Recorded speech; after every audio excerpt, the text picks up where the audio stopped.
शेतकऱ्याचा मुलगा शास्त्रज्ञ झाला हे ऐकायला जरी बरं वाटत असलं तर त्याच्या पाठीमागची जिद्द चिकाटी काय असते हे आम्ही तुम्हाला या मुलाखतीतून उलगडून दाखवणार आहोत. हे माझं स्वप्न नसून माझ्या आईचं स्वप्न होतं की मी सायंटिस्ट बनावा.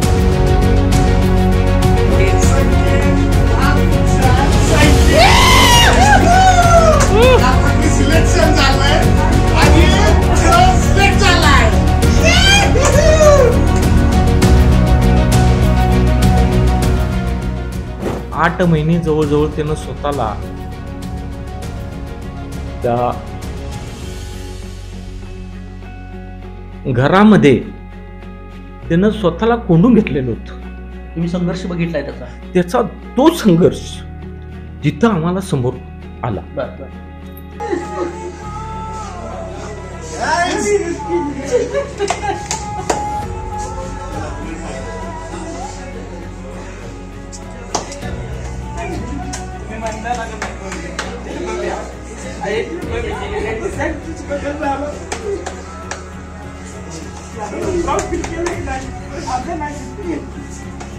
यश भरपूर येत गेले कारण का मी हाही आज बारकाचं सायंटिस्टची एक्झाम क्रॅक केली बारकाली. त्याच्या ऑलरेडी मी 2 वेळा फेल झालेलो आहे. हर फेल्युरिटी नंतर एक डिमोटिवेशन. हो, मी तिसऱ्या अटेम्प्टला सक्सेसफुल झालेलो आहे. आणि ह्या हर एका फेल्युरिटीमध्ये एक बॅकबोन म्हणून कोणतं असतं. त्या ठिकाणी मी माझ्या भावाचा प्रामाणिकपणे उल्लेख करतोय की डॉक्टर अनिकेत बोबडे यांनी मला एक झाडाच्या बुंद्यासारखा पाठिंबा दिलाय. बाबा तू कर, मी आहे तुझ्या पाठीशी. त्याच्यामुळं मी इथंपर्यंत पोचलेलो. मी कधी आतापर्यंत टॉपर नाही आहे. मी कधी 90-100% मला कधीही पडलेलं नाही. मी ॲव्हरेज स्टुडंट आहे. 70 ते 80% मला पडणार मार्क आहे. मला 10वीला 83% मार्क आहेत. 12वीला 64% मार्क आहेत. पण जिद्द ठेवा, आईवडिलांचं स्वप्न बघा, आईवडिलांचं कष्ट बघा. मीही तेच केलं.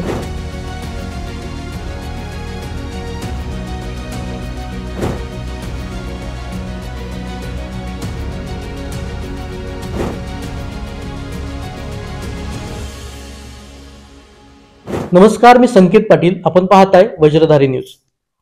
शेतकऱ्याचा मुलगा शास्त्रज्ञ झाला हे ऐकायला जरी बरं वाटत असलं तर त्याच्या पाठीमागची जिद्द चिकाटी काय असते हे आम्ही तुम्हाला या मुलाखतीतून उलगडून दाखवणार आहोत. जी न्यूक्लिअरची मातृसंस्था मानली जाते ती भाभा अणुसंशोधन केंद्र, ज्या संशोधन केंद्रात आत्ता सध्या भारतभरातून जी 20 मुलं घेतली गेली त्या भारतभरातील 20 मुलांच्या मध्ये सांगली जिल्ह्यातील तासगाव तालुक्यातील चिंचणीमधील संकेत बोबडे हा 5व्या क्रमांकावर त्याला पसंती मिळाली. तो आज आपल्या बरोबर आहे. त्याच्या यशाचं गुपित आपण उलगडणार आहोत. एक सामान्य शेतकरी कुटुंबातील मुलगा ते प्रत्येकाला, प्रत्येक आई वडिलांना किंवा प्रत्येक विद्यार्थ्याला जे वाटणारं स्वप्न त्याला सत्यात उतरवलंय. ते कसं सत्यात उतरवलंय हे आपण त्याच्याकडून जाणून घेणार आहोत. संकेत, पहिल्यांदा तर तुझं मनापासून खूप खूप अभिनंदन. कारण जिथं प्रत्येक मुलाची इच्छा असते की इथं काम करायची, प्रत्येकाला संधी भेटत नाही, ती तुला मिळाले. काय वाटतं यशाबद्दल तुला? पहिली प्रतिक्रिया काय आहे तुझी? मला सध्या खूप आनंद होतोय की एखादी एक्झाम इंटरव्ह्यू क्रॅक करून एक चांगल्या पोस्टला ॲज अ ग्रेड A पोस्टला माझं सिलेक्शन झालंय. याचा खूप खूप आनंद आहे पहिली महत्त्वाची गोष्ट म्हणजे.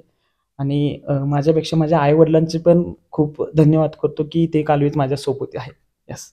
तुझं प्राथमिक शिक्षण कुठं झालं? महाविद्यालयीन शिक्षण अगदी थोडक्यात सांग. महाविद्यालयीन शिक्षण, अगदी प्राथमिक शिक्षण. मी 1ली ते 4थी बालशाळा तासगावमधून केली.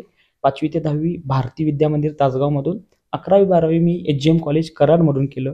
बीटेक मी केमिकल इंजिनिअरिंगमधून PUPIT सांगली कॉलेजमधून केलं. आणि त्याच्यानंतर मी गेट एक्झाम क्रॅक करून मी IIT गांधीनगरमधून मास्टर्स केलेलं आहे. अणुसंशोधक केंद्रात संशोधक म्हणून जायचं तुला कधी वाटलं आणि तू कधीपासून तयारी केलीस? याचं महत्त्वाचं म्हणजे हे माझं स्वप्न नसून माझ्या आईचं स्वप्न होतं की मी सायंटिस्ट बनावा. मग 3 वर्षापासून हे मी प्रयत्न करत होतो. 3 वर्षापासून याची मी एक्झाम देत होतो. तुला पहिल्यांदा कुठं वाटलं की बाबा, कुठं जाहिरात बघितलीस? जेव्हा गेटचा अभ्यास, बीटेक झाल्यानंतर जेव्हा गेटचा IIT साठी अभ्यास करायला लागलो तेव्हा माझ्या लक्षात आलं की बाबा अणुसंशोधन केंद्र याच्यामध्ये डिफरंट टाईप्स आहेत. हे उलगडीस आलं, मला हे दिसून आलं की असंही काहीतरी असतं. इंडियन सायंटिस्ट अशा गोष्टी असतात. आणि त्याचबरोबर आजकालच्या वेब सिरीजमध्ये पण दिसून येतं की भाभा जहांगीर यांनी कसं न्यूक्लिअर पॉवरची रचना केली. यातूनच मला एक तिथून प्रेरणा भेटून गेली. तुझी घरची पार्श्वभूमी शेतकरी कुटुंबातले. शेतकरी कुटुंब म्हटलं तर 18 विश्व दारिद्र्य मानलं जातं. त्या परिस्थितीत कसं हे पेललंस तू सगळे शिवधनुष्य? ओके, सर्वात महत्त्वाचं म्हणजे जेव्हा मी 10वी पासून शिक्षण चालू होतं, तेव्हा मीही शेतामध्ये काम करत होतो. मला एक जाणीव होती, सर्वसामान्य शेतकरी 200-300 रुपये वाचवण्यासाठी 8 ते 10 तास काम करतोय. बरोबर. जर 8 ते 10 तास काम करून 300 रुपये जर वाचवण्यासाठी शेतकरी काम करत असेल, तर एखाद्या विद्यार्थ्याला अभ्यासाला जर संधी भेटली, तर त्यानं नक्कीच 10-15 तास अभ्यास करायला काही हरकत नाही. कारण का 300 रुपयासाठी 8 तास काम करतात. तर मला जर हा मौका भेटलाय, तर मला अभ्यासाचा योग्य वेळ दिला पाहिजे, याची मला जाणीव झाली. मी अभ्यासाला सुरुवात केली. अभ्यास करताना कधी जर तू अपयश आले असेल, हो. ते अपयशाला मागे टाकून तू पुढे कसं गेलास? ओके. अपयश भरपूर येत गेले. कारण का मी हाही आज बार्कचे सायंटिस्ट जी एक्झाम क्रॅक केली बार्कवाली, याच्या ऑलरेडी मी 2 वेळा फेल झालेलो आहे. हर फेल्युरिटी नंतर एक तिसऱ्या डिमोटिवेशन. अटेम्प्ट मध्ये सक्सेस हो, मी तिसऱ्या अटेम्प्टला सक्सेसफुल झालेलो आहे. आणि ह्या हर एका फेल्युरिटीमध्ये एक बॅकबोन म्हणून कोणतं असतं. या ठिकाणी मी माझ्या भावाचा प्रामाणिकपणे उल्लेख करतोय, की डॉक्टर अनिकेत बोबडे यांनी मला एक झाडाच्या बुंद्यासारखा पाठिंबा दिलाय. बाबा तू कर, मी आहे तुझ्या पाठीशी. याच्यामुळं मी इथपर्यंत पोहोचलेलो आहे. अनुसंशोधन केंद्रातील वाटचाल तुझी कशी असेल पुढे, आणि तू कुठल्या क्षेत्रात संशोधन करणार आहे यापुढे? ओके. माझं आत्ता as a Indian scientist grade A and scientific officer C लेवलला पोझिशन आहे. टोटल ABCDEF पर्यंत फायनल असतं. जसं की तुम्ही समजू शकता, जे आपले APJ अब्दुल कलाम सर आहेत, ते F ग्रेडचे सायंटिस्ट आहेत. तसं माझं आता C ग्रेडला आहे. आणि मी आता इंडियामध्ये जसं की 3% फक्त न्यूक्लिअर एनर्जी, आपल्यामध्ये जी लाईट आहे Yes. त्यामध्ये फक्त 3% न्यूक्लिअर एनर्जी आपल्या न्यूक्लिअर फॉर्ममधून येते. बाकी सगळ्या ओव्हेंट किंवा सोलारमधून येते. Yes. तर त्यामध्ये 3%ची इफिशियन्सी कशी आपण वाढवल. त्याचबरोबर अणु संशोधन केंद्रामध्ये बाबांनो एक न्यूक्लिअर 235 हा एक घातक एलिमेंट असून त्याच्यापासून कसं संरक्षण करता येईल, याचा मला अभ्यास करावा लागेल. गावातील आणि राज्यातील इतर विद्यार्थ्यांना तू काय सांगशील? मी त्यांना एकच सांगू इच्छितो, मी कधी आतापर्यंत टॉपर नाहीये. मी कधी 90-100% मला कधीही पडलेलं नाही. मी Average student. मी ॲव्हरेज स्टुडंट आहे. 70 ते 80% मला पडणारे मार्क आहेत. मला 10वीला 83% मार्क आहेत. 12वीला 64% मार्क आहेत. पण जिद्द ठेवा, आईवडिलांचं स्वप्न बघा, आईवडिलांचं कष्ट बघा. मीही तेच केलं. म्हणजे ॲव्हरेज स्टुडंट सुद्धा हा यशाचा मार्ग गाठू शकतात. मी तर हेच म्हणतो की मी तर कधीच टॉपर नाही राहिलो. ॲज अन ॲव्हरेज स्टुडंट आहे आणि मी इथपर्यंत पोहोचलेलो आहे. तर मी जर करत असेल तर आपल्या राज्यातला किंवा आपल्या सांगली जिल्ह्यातला कुठलाही विद्यार्थी इथपर्यंत पोहोचू शकतो. तुझ्या या यशात शिक्षकांचा आणि मार्गदर्शकांचा काय वाटा आहे? सगळ्यात महत्वाचं की इथपर्यंत पोहोचण्यामागं शिक्षकांचाच एक खूप मोठा वाटा आहे. माझं 10वी पर्यंत जेव्हा मी एक कोचिंग लावलेलं, की MS पाटील सर असतील, त्यांनी एकच सांगितलेलं की संकेत कोणत्याही क्षेत्रात जा, पण त्या क्षेत्राचा पुरेपूरपणे तुझा अभ्यास असला पाहिजे. आज मी केमिकल क्षेत्रामध्ये मास्टर्स आहे आणि त्या केमिकल क्षेत्राचा मी खरोखर पुरेपूरपणे स्टडी करून मी बार्कपर्यंत पोहोचलेलो आहे. येतो तुझ्याकडे मी परत. संकेतच्या आई वडिलांशी आपण बोलूया. खरं तर आम्ही तुमचा पहिल्यांदा जो व्हायरल व्हिडिओ बघितला, ज्यावेळी संकेत ते डिग्री घेऊन येतो, ज्यावेळी ते हॉटेलचं दार उघडलं जातं, त्यावेळी बऱ्यापैकी डॉक्टर सांगतात की तुम्हाला अशी निवड झालेली आहे. तुम्हाला तर पण काही माहिती नाही, बरोबर आहे का? आणि ज्यावेळी ते सगळा प्रसंग घडला, आमच्या सुद्धा डोळ्या कडा ओलावल्या गेला तुमचं ते सगळं बघून, अश्रू वगैरे. पहिली प्रतिक्रिया काय होती त्यावेळी तुमची? एकत्रित आमच्या डोळ्यासमोर फक्त त्यानं जो अभ्यास करत असताना जे कष्ट घेतले, अगदी तो IIT गेट क्रॅक करायच्या वेळेला 8 महिने जवळजवळ त्यानं स्वतःला त्या घरामध्ये त्यानं स्वतःला कोंडून घेतलेलं होतं. तुम्ही संघर्ष बघितलाय त्याचा? त्याचा तो संघर्ष तिथं आम्हाला समोर आला. बर. लहानपणापासून संकेत कसा होता, त्याचं बालपण कसं गेलं, त्याच्यातले काय तुम्हाला गुण दिसले त्यावेळी? त्याला प्रत्येक नवीन घडणाऱ्या गोष्टीमध्ये त्याला इंटरेस्ट असायचा. शेतीमध्ये असताना देखील माझी स्वतःची द्राक्ष बाग आहे, तर त्याला द्राक्ष बागेमध्ये देखील जिज्ञासा असायची की मला पहिल्यांदा तो 4थीत असताना तो मला औषध मारू लागलाय लहानपणापासून. आणि त्याचं कसं असायचं की हे औषध कशावर काम करते, जिज्ञासा होती त्याची. त्याच्यात केमिकल कंपोजिशन काय आहे, ह्या गोष्टीमध्ये तो जिज्ञासा असायचा की ह्याच्याऐवजी आपण दुसरं कुठलं वापरू शकतोय का. मी प्रत्येक गोष्टीमध्ये त्याची एक जिज्ञासू वृत्ती होती. तुम्ही शेतकरी आहे, तुम्ही म्हटलं तुमचं शिक्षण काय झालंय? मी DAE DBM आहे. सुशिक्षित आहात? मी सुशिक्षित आहे, पण मी माझं इंटरेस्टेड जे एरिया आहे तो शेती आहे. या. द्राक्ष बाग हा माझा इंटरेस्टिंग आहे म्हणून मी या क्षेत्रामध्ये पडलोय.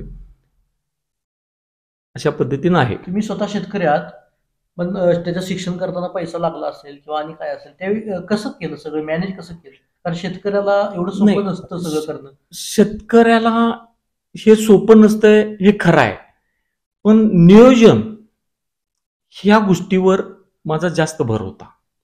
प्रत्येक गोष्टीचं नियोजन करत होय, होतो. बरोबर आहे, नियोजन आहे, पण पैशापुढे काय चालत नाही असं म्हणतात ना. नाही, पैशाचं देखील नियोजन कसं, आपलं इन्कम किती आहे बरं. आणि याच्यामध्ये आपण खर्च किती करणार आहोत.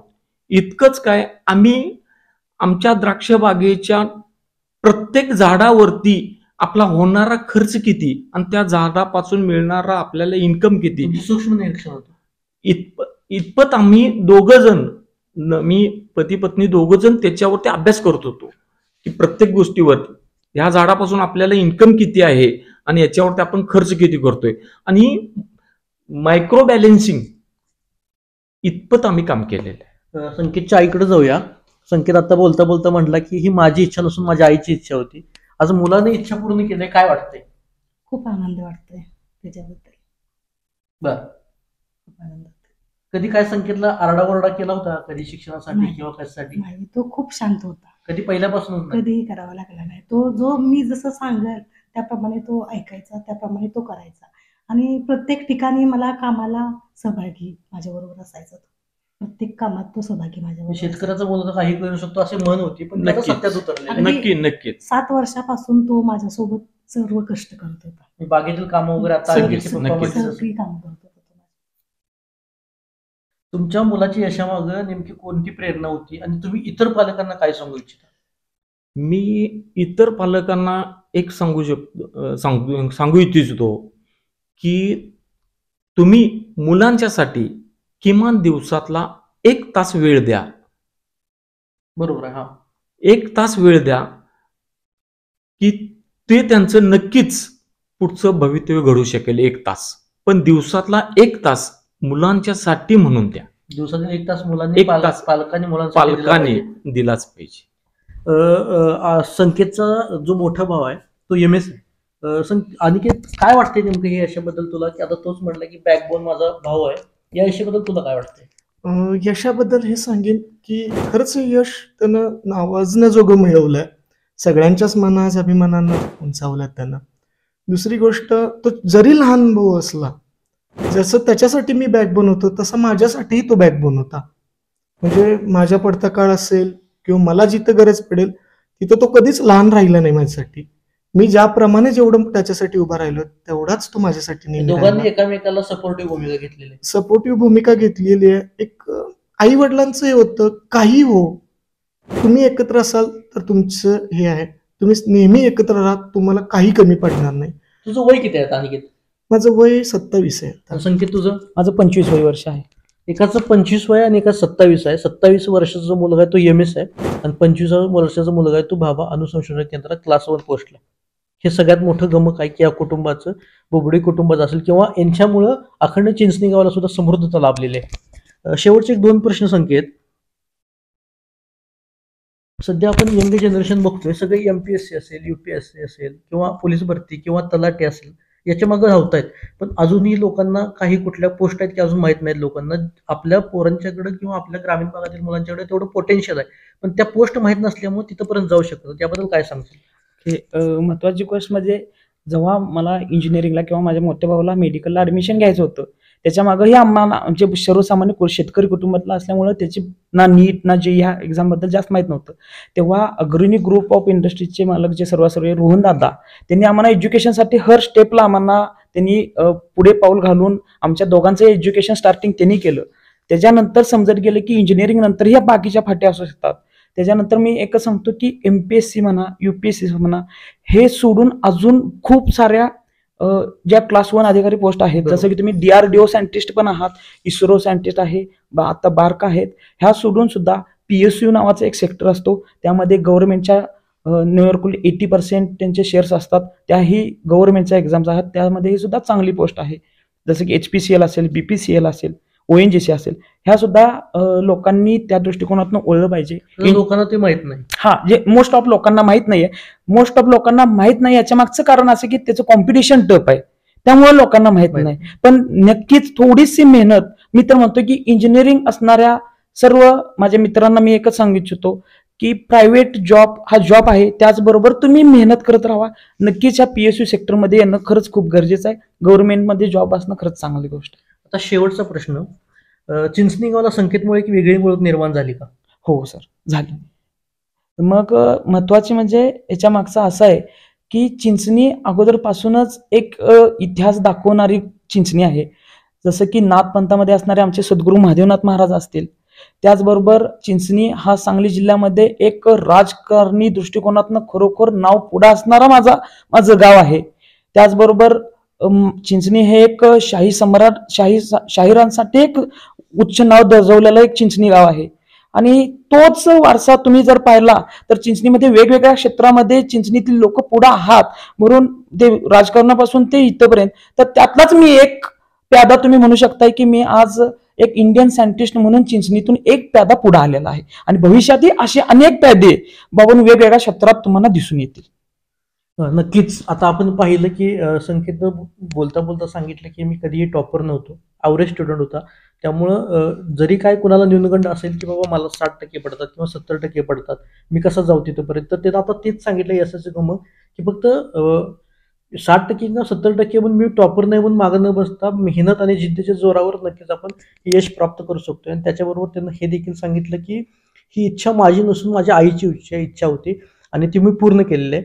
त्याचा भाऊ म्हणतो की तो जसा त्याला म्हटला की तो माझी सपोर्ट सिस्टीम होती, तसा तोही त्याला सपोर्ट सिस्टीम करत होता.